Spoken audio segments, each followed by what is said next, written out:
Scholarship బకాయిలు వెంటనే చెల్లించాలంటూ సంగారెడ్డి జిల్లాలో విద్యార్థులు ఆందోళనకు దిగారు.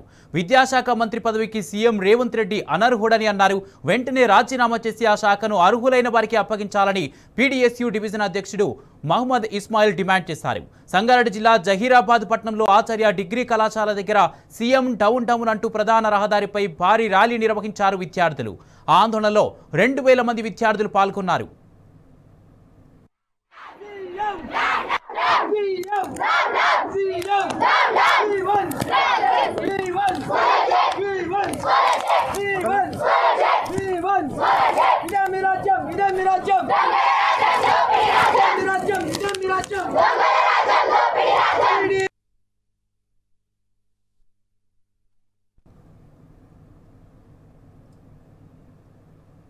ప్రభుత్వం నుంచి విద్యార్థులకు రావాల్సిన 8,200 కోట్ల స్కాలర్షిప్ బకాయిలను విడుదల చేయాలని డిమాండ్ చేశారు.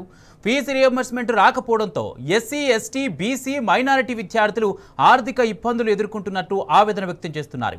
ప్రభుత్వం స్పందించకపోతే 2000 మంది విద్యార్థులతో గాంధీ భవన్ ముట్టడిస్తామని హెచ్చరించారు. పదవుల పంపకం, నిధులను దోచుకోవడం, పంచుకోవడంపై ఉన్న శ్రద్ధను విద్యార్థుల సమస్యలను పరిష్కరించడంలో చూపించడం లేదని పీడీఎస్యూ నాయకులు ప్రభుత్వాన్ని విమర్శించారు.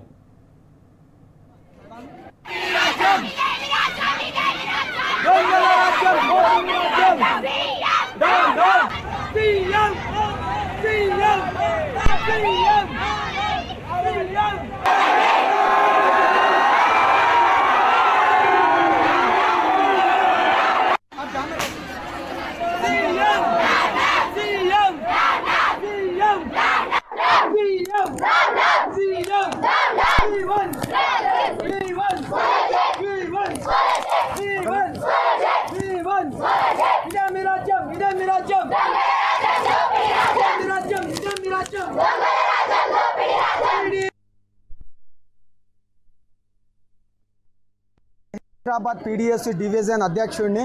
ఇక్కడ మేము 2000 మంది విద్యార్థులతోని మాకు రావాల్సిన 8,200 కోట్ల స్కాలర్షిప్ల కోసం మేము ఇక్కడ ఆర్డీఓ ఆఫీస్కి రావడం జరిగింది.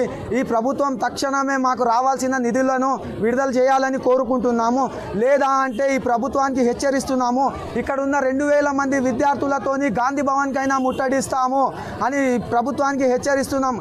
కాబట్టి మాకు రావాల్సిన నిధులనే వెంటనే విడుదల చేయాలని కోరుకుంటున్నాము.